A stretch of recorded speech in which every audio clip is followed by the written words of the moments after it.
All right. Go ahead, Brandon.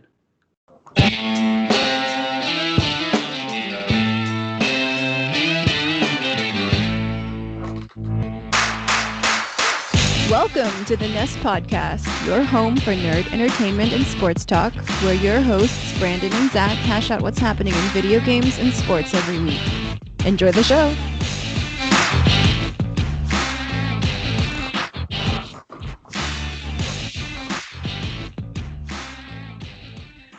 Hey guys, what's up, and welcome to an episode of Nerd Entertainment and Sports Talk, the Nest Podcast. This is our very first Throwback Thursday episode, hosted here on Growing Up 8-Bit. Of course, we've got Ian joining us, and my co-host, as always, is Zach. Fellas, what's going on tonight? Hey. What is up? Not much, man. Thanks for having us on your stream tonight. We didn't even expect this whenever we sat down tonight. It was just going to be a regular, boring old Nest podcast, but then Ian decided to spice it up a bit. Yeah, it should be interesting. So we just kind of threw this together last minute, so we'll see if this works. Yeah, for Growing Up 8-Bit's normal viewers that tune in to see him play video games, you're just going to get to see him talk and see all of our beautiful faces tonight. No Mario jumping around or anything, but if you notice on Facebook, you see that it says we're going to be talking about Call of Duty and stuff like that. That's because that is one of the hottest games out right now, and we can't get enough of it. Ian, have you been playing it at all? I did buy it to prepare for the stream. We played it on Friday night on the stream, Saturday night. Played a little bit of the campaign, and I've played multiplayer, but I like it so far. Zach, you've been saying that you can't peel yourself away from your PlayStation. How far along have you gotten in the game? I'm pretty deep into the campaign. I'm not sure how long I have left, and of course I've been obviously going at it with multiplayer. I think I'm around level 35 or so. I don't play every day. Sometimes I do, sometimes I don't. I'm sure this weekend I'll put a lot of hours into it. But from what I have played, it's absolutely phenomenal. It's a perfect throwback to the old games that made Call of Duty what we all know it to be. It's obviously got some problems, and we can get into that, but it's, for the most part, amazing. Before we get into any of the problems or the downsides, because, obviously with any kind of new multiplayer game or whatever, you're going to have guns that are overpowered, guns that are underpowered, and people are going to find those and exploit the shit out of them. So that is happening, unfortunately. But what do you really like about the game, other than the nostalgia? Well, it's not even just nostalgia. It's just they went back to their roots and made a good shooter. They didn't try to do anything extra that they didn't need to, like they started doing with the exosuits and all that ridiculousness. They went just way far out there, and they really reeled it in and made a good core solid FPS like we expect from the franchise. I mean, everything is just as you would expect. The gun sounds are great, the graphics are obviously great. The guns feel real well. It's like we remember, but just in 2019. They've updated it, and they've made basically everything better. Just slight tweaks. I think the way that you level up and upgrade your weapons and stuff like that is a much better system than just unlocking whatever gun. Yep. So Ian, you really haven't gotten to dive into it too much. Are you going to be sharing it on your stream more often? Yeah, I'm probably going to do more of the multiplayer. I'm torn on Call of Duty. My wife loves it. She, that was one reason we got it, was for her and for us to play together. But I'm more, when they came out with Call of Duty World War II, I was in love, and I'm not into like the new ones. I just never have been. I'm terrible at first person shooters, but I do like this one. My one complaint is just the camping, but that's been with all of them, I guess. I get frustrated with it. So, but it's ramped up a little bit more on this one because the time to kill is a lot lower than in older Call of Duties. And I think that's because they're trying to be a little bit more realistic with it and kind of grab that realistic shooter audience that play Rainbow Six and they play Squad and all those not old, but all those PC games. They're trying to kind of grab those fans and bring them into the Call of Duty genre, if you will. I personally don't mind it. The camping, yeah, it sucks, but there's always ways to get around that. Yeah. When I first started playing Call of Duty, I was the world's worst camper. I was the one that everyone fucking hated. I would be hiding out under the stairs with the shotgun, just waiting on somebody to run by so I could shoot their kneecaps off. And because I didn't really know the maps, I didn't really know what capabilities the guns had or anything like that. So I found a way to kill people. That's what you do in video games like that. You find a way to win. And it sucks that I had to be that guy for a while, but in the new one, you don't really see too much of like the noob tubes or anything like that. I think I've only seen one person use a 203 grenade launcher, which back in old Call of Duty days, that's pretty much what everybody used to kill you from across the map. They would just thump and you would be dead. Yeah. Yeah, it's in this game, but like you said, I haven't seen it. I haven't even been killed by it. So maybe people are shying away from that. But what they are using is, and I don't remember the name of it, but it's a above and below barrel shotgun and has 2 rounds in it. And that thing is just a fucking cannon. Obviously, especially if they put a slug. From close range, you're just toast. But even at medium and long ranges, because the gun's so OP, it just takes everyone out at damn near any range. And I'm sure it's going to get nerfed here soon. But for right now, it's a killer, and it aggravates the hell out of me. So I got a question for you guys, if you don't mind me asking, because this popped up on the chat just now since we're doing this live too. Is have you guys played with the new Call of Duty come out, the Call of Duty Mobile, and what are your thoughts with them trying to do that? I haven't tried that. I tried PUBG Mobile back when it launched, and it was fine. I feel that a shooter on a phone is a little bit wonky to control, but I think if you had a controller that would Bluetooth to your phone or something like that, then it would be good for like a on-the-go type gameplay. I'll probably check it out at some point. I haven't heard much about it, but I know it exists. Likewise, I haven't tried it either, but I saw that it existed, and I immediately just wrote it off as being something like that sniper shooter game for mobile. Yeah. I thought it would be something like that and was like, yeah, not interested. But if it's cool, let us know, and I would love to check it out. If it's a badass game that I can play while I'm at work or, doing other things, why not? Yeah, I've seen it a little bit just because one of the people that stream on my page when I'm off, she's been streaming it. And so I've seen it a little bit. So it looks kind of fun because it does have it looks like you can upgrade just like you can on the desktop version. But I agree, I kind of write it off. Like I'm like, if I'm wanting to play a game like that, my phone's not where I'm going to yet, which is crazy because our phones are unbelievable now. So yeah, definitely do it thof days, especially if you have one of the bigger phones like the pluses for iPhone or whatever. Yeah, that's kind of where I'm at. So yeah, I don't really play too many mobile games either. I spend the bulk of my time on my phone creating graphics. I do all of the graphic content for the Nest podcast and for Sportszilla, a page that Zach and I are both a part of and helping to grow.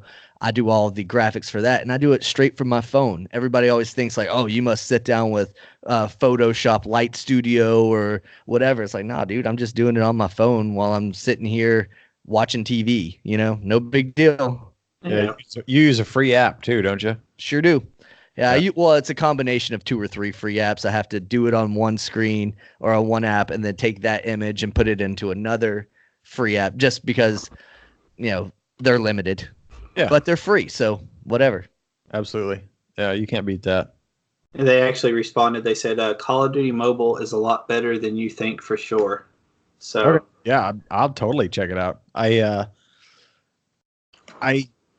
don't know what to expect. But yeah, it's definitely worth a shot. If anyone can make a game like that work, I would assume it'd be Call of Duty with all the ammo that they have to pull from, no pun intended. Do we know if it's a pay or play or is it free? I'm sure. Yeah. As far as I know, it's free, but I'm Probably sure in-game transactions. Microtransactions will murder. That's going to be like the Antichrist coming to take over the world. Yeah. Yeah, I'm sure that's their plan. So with your stream, Ian, I know Call of Duty's a new game and it doesn't really fall into the 8-bit motif. But with new games like that, do you almost feel the itch to stream it a lot in the beginning? Yes and no. I mean, we talked about this last time I was on, how things are ever evolving, and I'd kind of hit a rut like about 2 weeks ago. I was having some streams that was only having like 1 or 2 people watch, and it was getting really bad because Facebook's got this new thing, watch parties, and everybody's using them and getting 20, 30, 40, 50 viewers and more for guys like me that used to have only 10. So I'm watching all these other people jump up, and I'm like, what are they doing? Are they playing new games? Are they playing old games? And so it's hard to when a new game comes out, not to fall in that trap of just grabbing it and being like everybody else. Everybody was doing Call of Duty. Everybody was doing Luigi's Mansion. And I almost bought both of those games. And I was like, okay, well, I'm just going to follow suit because if I don't, I get left behind. And, I tried it that one night. I thought, man, for sure, I'm going to do the story. I'm going to have people watch. It's going to be awesome. And to be honest, it fell flat. And I was like, oh, snap, this didn't work at all. And so you can get oversaturated really quickly with a lot of people playing it, and then everybody's seen it. So if I play it again, it'll probably be multiplayer, just for the sole purpose of playing with other people, not to stream the game, but maybe as an interaction with some of the fans. So it's hard for me to not, like I say, not fall in that trap of just following suit with everybody else and then just getting lost in the mix. That's why I don't do Fortnite a lot. Everybody's doing Fortnite. I love playing it. I got one of my friends that's watching right now. He hits me up all the time and says, hey, let's play. And it's hard because there's so many people that are playing it that are 10 times better than I am. You're going to see somebody win every time or get, on Call of Duty, they're going to go 18-2 or 18-3 while I'm going like 5-11. Right. So you just kind of, it's hard. You got to kind of decide. It's like baseball. You're going to take a big swing and a miss sometimes, or you're going to take a big swing and knock it out. Yeah, no, that makes sense. And I agree that I think you would probably have more success streaming the multiplayer. For me personally, I don't want to watch somebody else play the campaign because that's the part of the game that I really want to enjoy. Yeah. The multiplayer is whatever. That's when I'm just dicking around, going and trying to just see if I'm better than the next guy. But when I'm playing the campaign, that's like watching a movie, man. That's my story. Yeah. Same for me. I don't like to watch people play any sort of campaign on YouTube or anywhere because I like to experience that for myself. If I don't get a game right away and I do plan on playing through the campaign, I just leave it alone. I don't want any kind of info or anything. So you probably find a little bit more success on multiplayer, and there's a lot of new game modes that I find really cool. I don't know if you've tried any of them or not, but my favorite new one is called NVG, and everybody has night vision goggles. Obviously, it's dark, and there's certain optics that you can use, but for the most part, you have to use a laser, and you kind of do like a side view of your weapon. And obviously the laser is seen by everybody else, so that kind of prevents people from just sitting in a corner, aiming down sights and just waiting for you. And of course, stealth is a lot more plays into it. So having suppressors on your weapons and having certain perks helps you out a lot. And it's also realism mode on that on NVG. So that means no HUD and stuff like that. So it's very immersive, and I've really enjoyed that game mode, which is new to this game. Yeah, it sounds like that's kind of like an extreme mode in some other first-person shooters where it removes your maps. It removes all of the stuff that kind of gives you a leg up in video games that you don't normally have. Yeah. That sounds like it would be a lot of fun. Yeah. Sounds like it would be a bitch, but it would be a lot of fun. Yeah, it's a little bit of a learning curve if you're real used to, relying on the mini map to find out where people are. You're going to have to listen to footsteps and stuff like that. but I think it's really fun. And on this version of Call of Duty, as of now, they don't have a hardcore mode like they used to, and I think that's because the time to kill is so short anyway. They have what's called realism mode, and that's like I was saying, there's no HUD, and it's just minimal info in the game, but it's basically the same time to kill as the normal mode, so it's not like you get shot in the foot once and you die. So that's really nice. It kind of gives you that immersion, but it still plays the same as the regular style of multiplayer. Gotcha. Yeah, you talk about getting shot in the foot once and dying.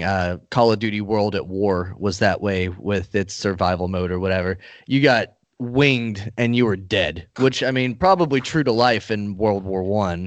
Right. That's what they were going back to, gangrene. That was definitely realism mode, but it just happened so fast in that game. Yeah.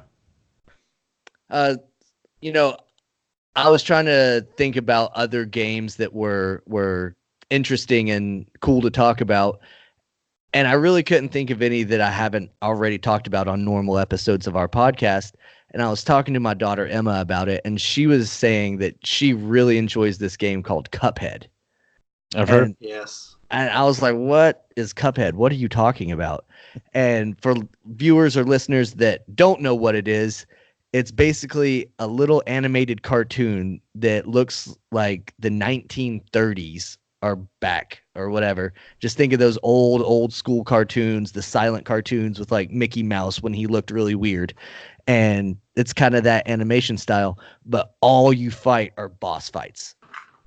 Yeah, it's ridiculously hard. Yeah, no, like some of these levels looked insane. You can go on YouTube or whatever and just watch people playing it. I mean, there are tons of streamers out there, Ian, that are playing it all the time. That's what my daughter was showing me was, hey, check out this guy playing this game. Yeah, he wasn't as good as you. There's one guy over on a page called XBit. They got like 200,000 followers. They're partnered with Facebook. The guy that runs it, Jeff, he's amazing. He helps me out with a lot of stuff. One of their team stream page, one of their streamers is all he plays is Cuphead. I mean, the guy is like ridiculously good, and that's one game I want to play.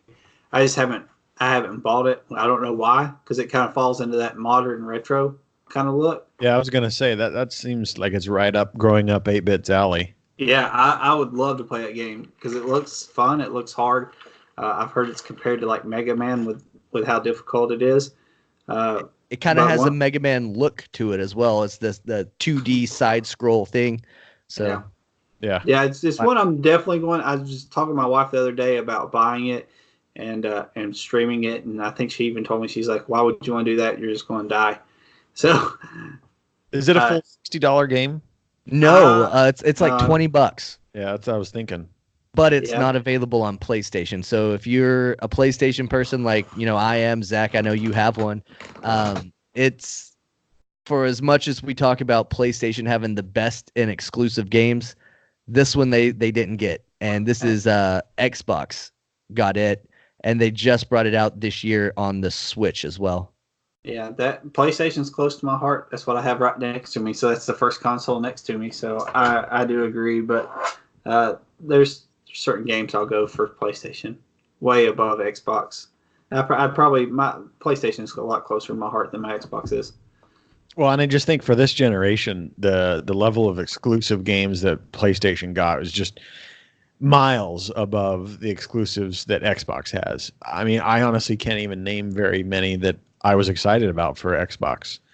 I think we got a Halo, but Halo is all but a dead franchise in terms of how we all think of it. We got Gears 5, and that was a recent release, and it's good, but Gears is another not genre, but franchise that's just all but dead.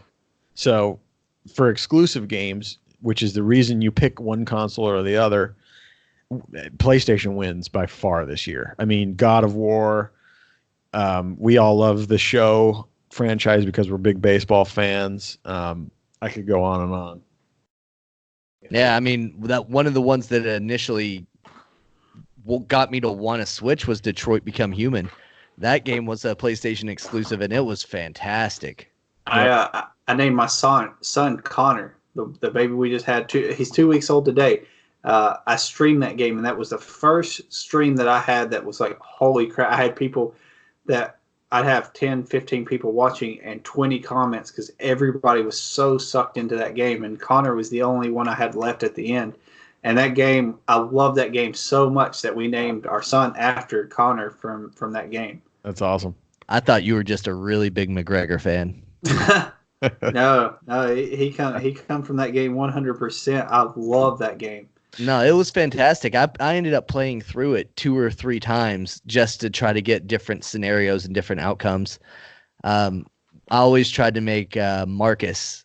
I played him once as the destructo, want to burn the world down kind of guy, and then I did it again where I made him kind of like RFK, and he was all peace loving and trying to get everybody together and unified. And just playing them 2 completely different ways was a completely different game, you know? When you found out that, I cannot think of the girl's name, the little girl, when you found out she was an android, though, I can remember my face on stream. I had the PlayStation controller above my head, and I was like, what just happened? I was like, I didn't have that was a left hook out of nowhere. Yeah, that did get me too. I didn't expect that. I didn't see it coming, and I was like, holy shit. It made me wonder if other people in the game knew that she was an android, or if they didn't tell what was her name, Kara. Yeah. If they didn't tell her because she treated her like a human, so they didn't want to mess with her programming or whatever. It was a crazy twist for sure. Now I'm gonna throw out another question for you guys because we got another one on the stream. They want to know what your thoughts are on the PlayStation 5 since we were talking about Sony. I mean, at this point, it's a little too early to talk about features and stuff like that. I think we'll have to find out a little bit more info about it. It's probably going to be, just the next evolution in video games. I expect a lot of games to be download only. I think the market's kind of going that way. They're going to give you a huge hard drive, and you're just going to download a whole crap load of games on it, and the disc version of games is going to dwindle. Yeah, like I said, it's kind of hard to speculate at this moment, but once we get more info, we can for sure talk about it. Man, that's kind of scary that you mention it like that. Laptops have evolved to the point that MacBooks no longer come with CD drives, and the new MacBooks don't even have a lot of plugs or ports on the side. You have to buy an adapter to even get plugs for your freaking computer, which is ridiculous. Yeah, I was just going to say my wife got a new MacBook for work, and I believe she only has a couple of USB-C ports. We know. You're right. USB-C. So you have to get adapters on top of adapters. Imagine how crazy it's going to be when video game consoles are coming out and they don't have an option to even insert a game. It all has to be streamed or digital or whatever. Yep. Xbox already has one like that. Really? They do. It's straight download only. Now, PlayStation 5, the one rumor I heard about it that I hope, I pray, and I've been, to take a line from Hulk Hogan, I've been saying my prayers, taking my vitamins, drinking my milk, hoping that it is backwards compatible with everything. I've heard that they had rumored, or not backwards compatible with everything as far as PlayStation goes. Yep. If they do that, trust me, I will be first in line because, even like right here beside me, there's Space Jam. I got PlayStation games. I'm a huge player. How would that work? Would you just put in your PlayStation disc and the PS5 would play it? That's one of the rumors that I've heard, that I've read, that it was going to be backwards because, if you think about it, PlayStation 2 had backwards compatibility with PlayStation 1 disc, some of them.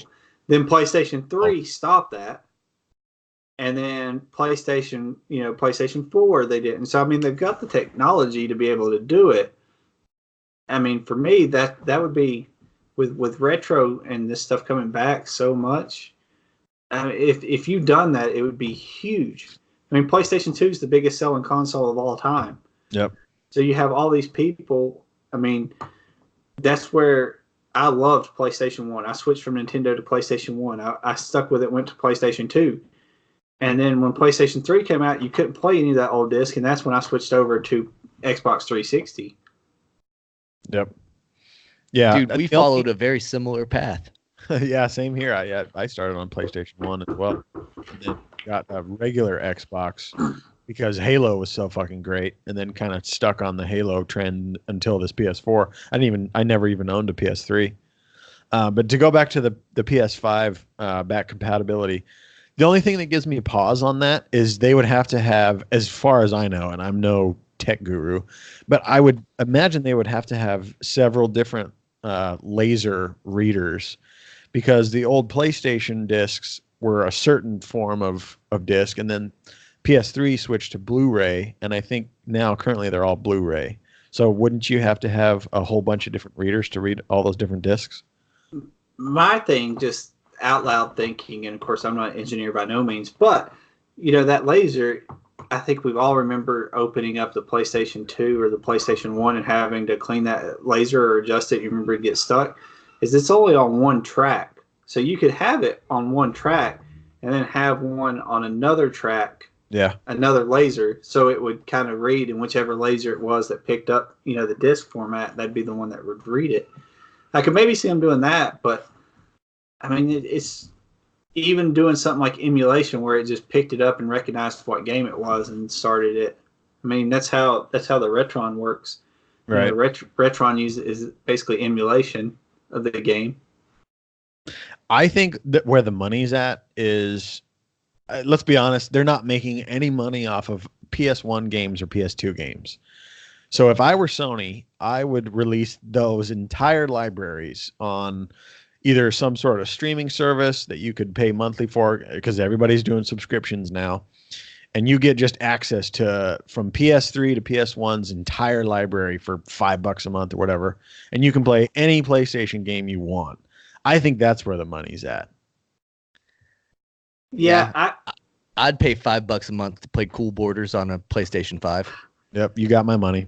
Yeah. I mean, you look at Switch. Switch done that. I said, okay, I had said a year ago, if Switch does something online where you can pay so much per month, and then they release Nintendo games and Super Nintendo games, I'd be all for it. And then what they do, that's what they came out with. So now with your subscription online, you get the Nintendo, the NES online, and then the Super Nintendo online. And granted, it's not a huge library of games, but they're starting to release those out because they know how big they are now.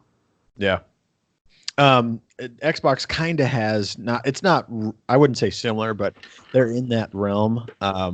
They have Xbox Game Pass Ultimate, and that gives you Xbox Live Gold and Xbox Game Pass for $15 a month, and that gives you a whole library of games that interchange. A game that I think is being really overshadowed by Call of Duty Modern Warfare is The Outer Worlds. And I haven't gotten to try it yet, but I'm definitely going to put in some time this weekend. And that came out the same day that Call of Duty did for free. Well, for free, my $15 a month on Xbox Game Pass. So that's just ready for me to try out.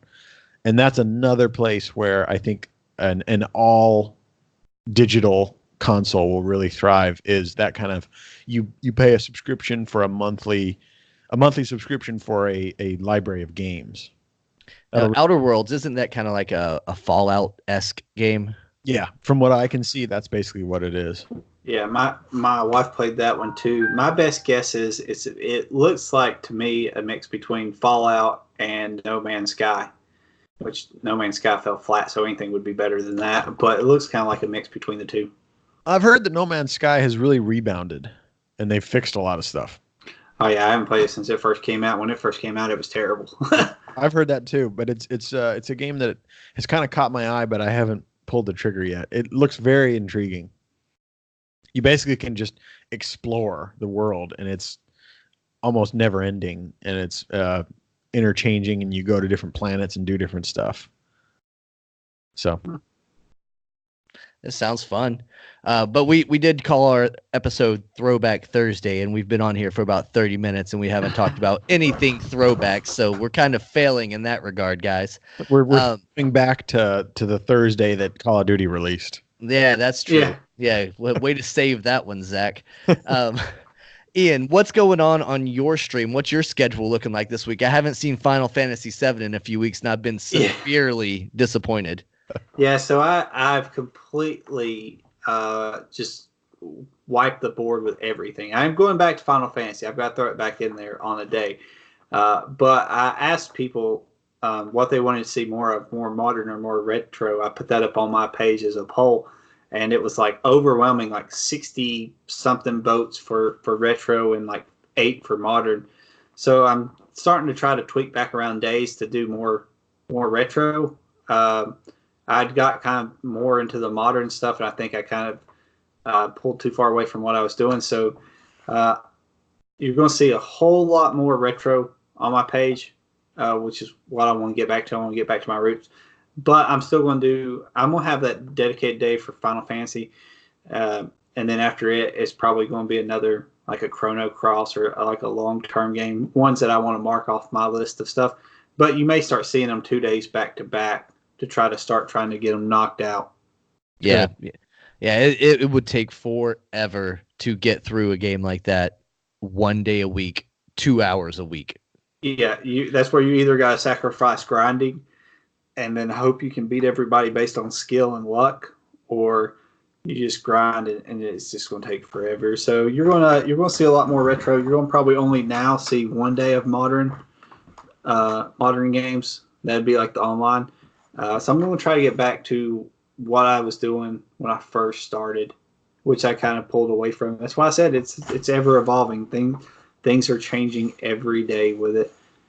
And I know this past Saturday, I believe it was, you played a sports game for the second week in a row, and we've been putting it up in Sportszilla, and the guys were commenting quite a bit about the NFL Blitz. I don't know if you saw those comments because they were within the Sportszilla group, but they were talking about how they all enjoyed seeing Blitz on their computers or their phones.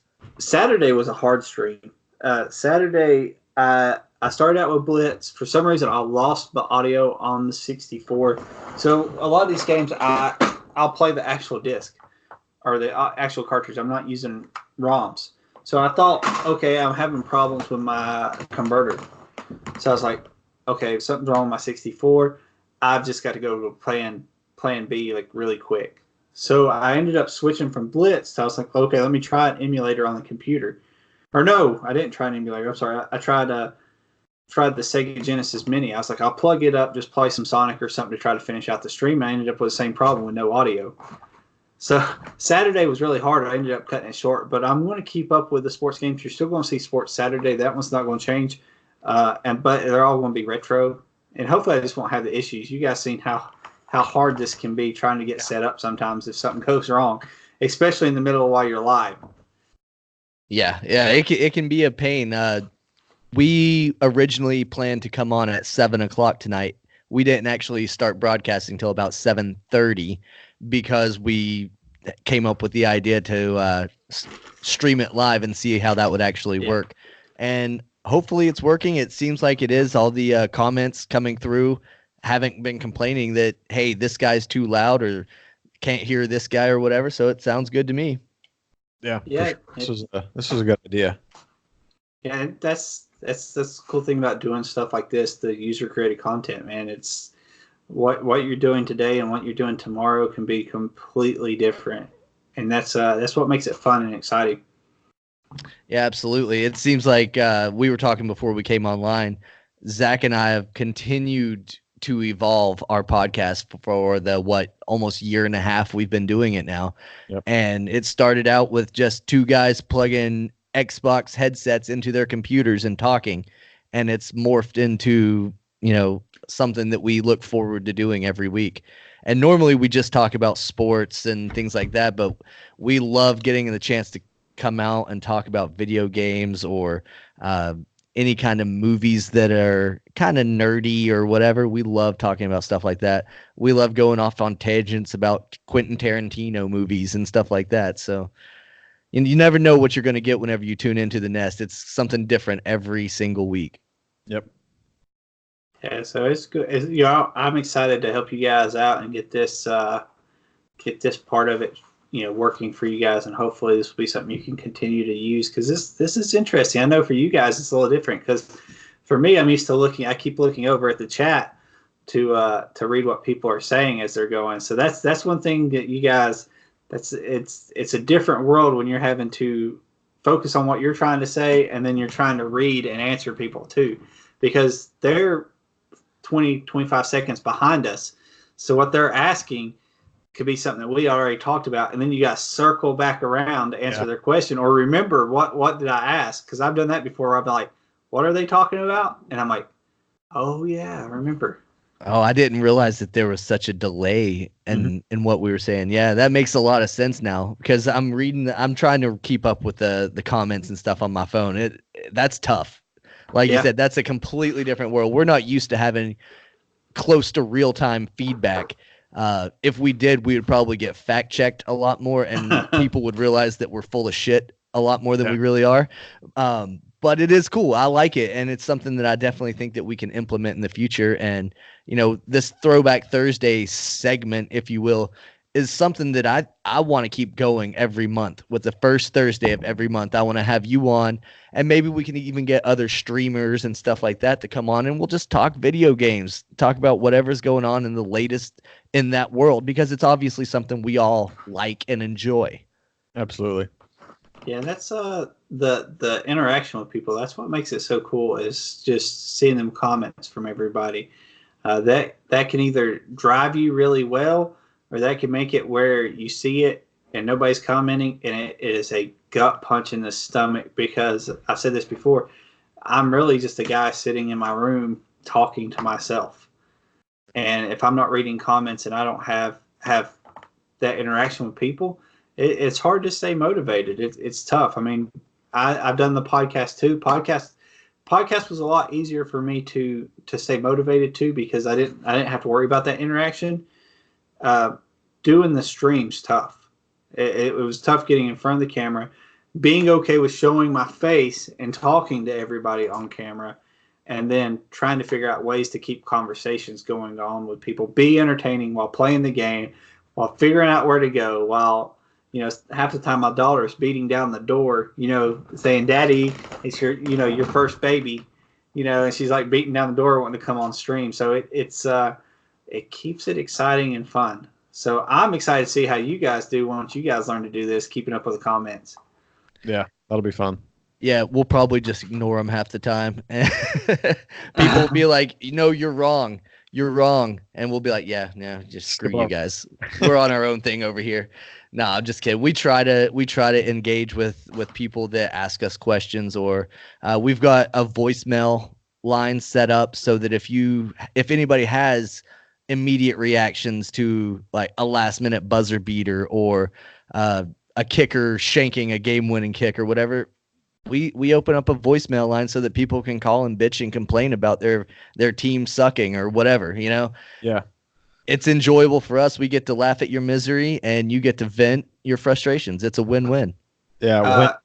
When fantasy football was just about to kick off, we had a lot of people call in and leave voicemails for predictions as to what they thought certain players would do and stuff like that. So that was fun. Brandon, do you have that number handy so people can leave one if they have one? It is area code 904-878-5985.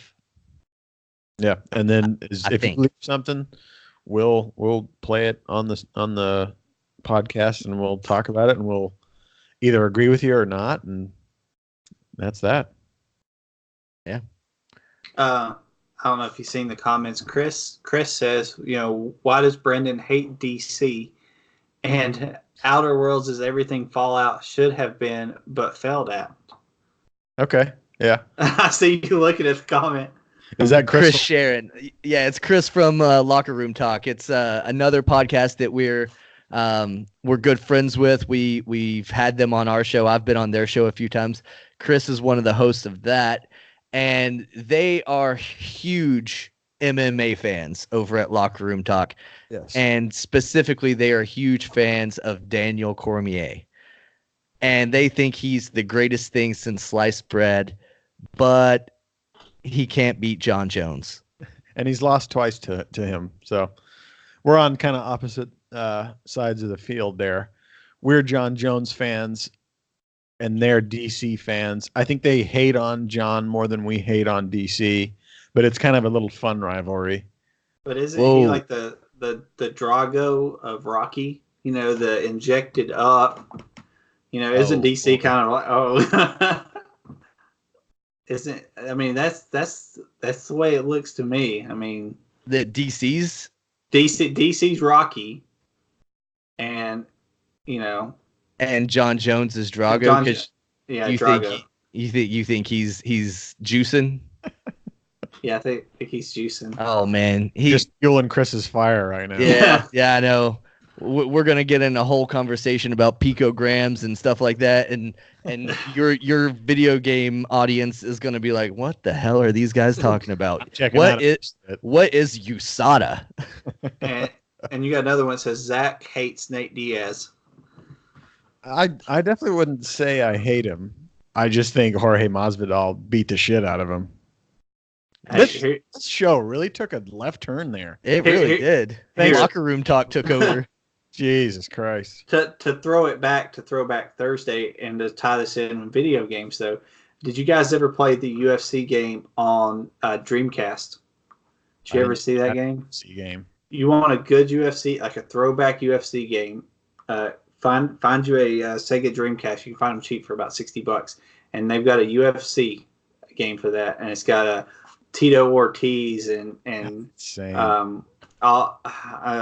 Ken Shamrock, Chuck Liddell, all them got them old school guys. So you want something to bring back memories for UFC or to like start a war if you got a friend over, find that game and go back and replay some of them.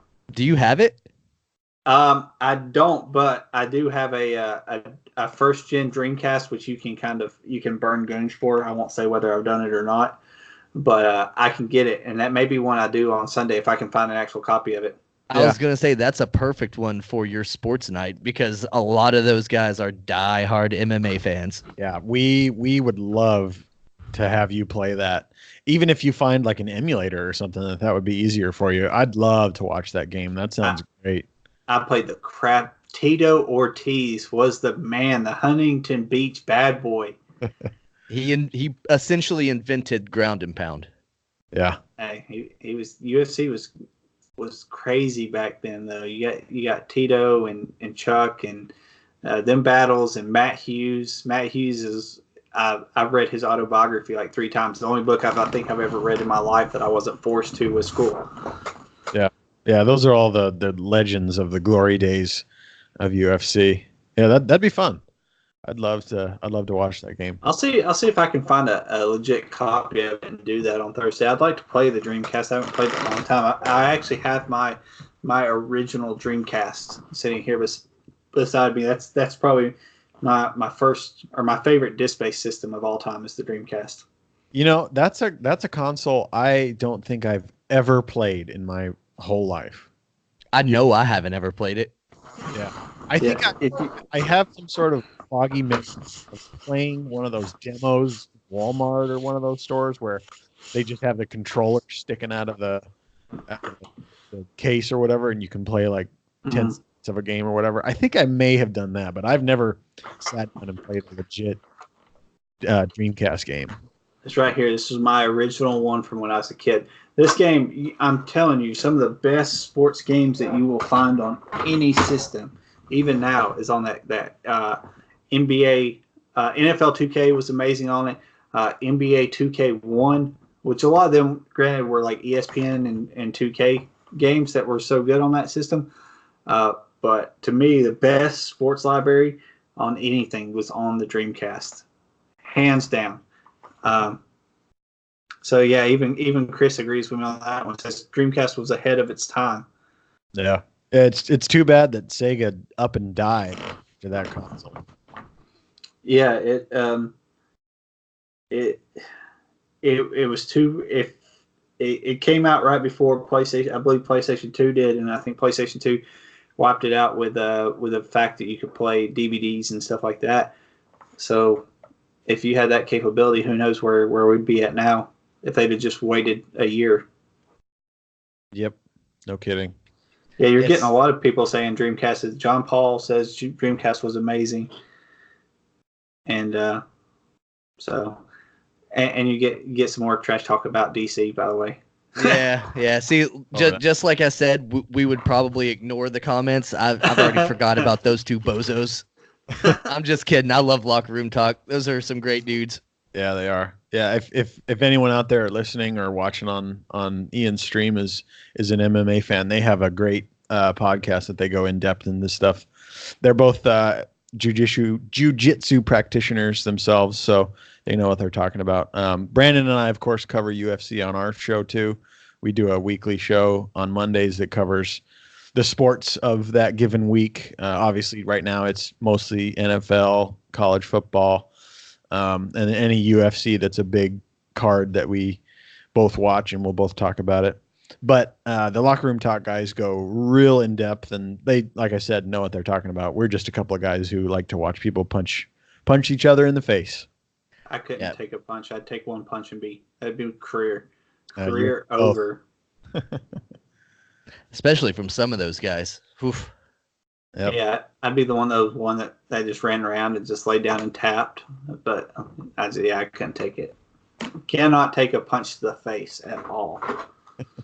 Yeah, it's not for everybody. Maybe you're more of a jiu-jitsu guy. Maybe you can bend people up into pretzels. Mm-hmm. Not anymore. You guys can't see this, but like right here, I'm like 4 months pregnant. Putting on socks have become a workout for me. Well, man, you just had your second kid not long ago. Well, your wife did. Dad bod, you're rocking it. Yep. You are rocking it. It's definitely some kind of bod. I don't have kids at all, and I'm 100% team dad bod. There you go. Well, do you guys have anything else that you want to talk about tonight? I think we've kind of talked about everything that I had planned coming in, and then some. I'm good. Yeah. Ian, do you want to give a shout out to your sponsors or to anything that's pertaining to growing up 8-bit? Hey, just for everybody that's watching that's on my page, or if you're new and you're like, hey, what is this? Please check out my page, because I will be on there again tomorrow night at 9 o'clock. We'll be finishing up. We're getting ready to play some. If you're, like I said, you'll see everything. I'm playing Dragon Ball from Game Boy Advance, finishing that game up, and then I'm not sure where I'm going to go to, and then hopefully Saturday I will find that copy of UFC, and I'll have that for you guys on Saturday. So if you're new, please make sure you check it out. If you're one of my followers and you're watching, please check out the guys over at Nest and like and follow them. John says go Team Dad Bod. But this is pretty cool. This was fun tonight, getting to share kind of what I do with you guys seeing the screen, and you guys, of course, let me be a part of the podcast. So this was fun. Absolutely. Yeah, it's great. And like I mentioned earlier, I would love to be able to do this on the first Thursday of every month. I think it's just a cool way for us to all get together, talk about something that we like, and maybe next month we can preview all of the games that are going to be like in the Christmas season or whatever, since it'll be December, kind of run down a list of what we think our best Christmas gifts would be.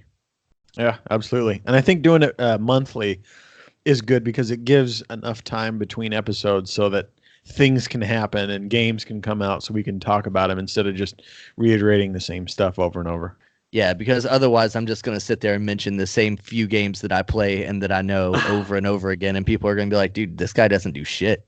Our long-term Nest podcast listeners will know that when Red Dead Redemption 2 released, we covered every facet of that game for months. Yeah, we beat a dead horse several times. Did you get the elusive white horse on the mountain? Dude, oh, yeah. On day fucking 1. What are you talking about? Oh, yeah. Hey, I didn't. I read a book and then got it. So Yeah, I looked up some YouTube videos and that really helped. Yeah, I mean, shit, half the things in that game I had to watch YouTube to kind of figure out, like at least the secret ones. The story mode, is pretty self-explanatory though. Yep. Yeah, that's one game I haven't beat. It's in the library of games that I've started and never finished. There are a ton of them. It's absolutely stellar. I mean, you wouldn't expect anything else from Rockstar, but they knocked that game out of the fucking park. Here, I got something for you guys. For my followers that are watching, what are one game since we're doing video games? I'm gonna ask you guys, what is one game that you want to recommend to them for this month until next month? Like recommend them play? Yeah, recommend them play, check out. I'm gonna say check out the Outer Worlds. And if you're an Xbox owner and you have Xbox Live, you might as well go do the Xbox Live Game Pass Ultimate. It's $15 and it gets you that big library of games and it covers your Xbox Live. And I'm gonna say, go check out Cuphead. My 9-year-old was able to beat the mermaid. So if you can't do that, you suck. Nice. So, Brandon, I know you're getting ready to end us, but you have to do me one favor. I want to take over for a second. You have to. My followers are used to when we end the stream, we kind of do a punch out fist bump because we use the punch out theme for everything. So you are required, since we're doing the video and it's streaming over at Growing Up 8-Bit. When you end us, you have to give a punch out to this. You have to give a little fist bump to the camera. I think we can do that. I think we can handle that. So I'll leave it up to you. All right. Well, Ian, thank you for joining us. I've seen some comments floating around that a lot of other people think that it's a good idea to have the monthly podcast. So we'll plan it again for December. And we appreciate everybody tuning in, participating in the chat. Like Ian said, go follow us, go like us. We release a weekly episode every Monday night that covers sports. And then we do just periodic episodes throughout the week whenever something major happens that we want to bump our gums about. So please subscribe, follow us, and stay up to date with all of our latest content. I think we might start doing this stream thing soon because this is pretty cool. And we'll see you later. Peace. Stay connected with Brandon and Zach on Facebook and Instagram at the Nest Podcast. And tune in next week for a brand new episode. And thanks for listening.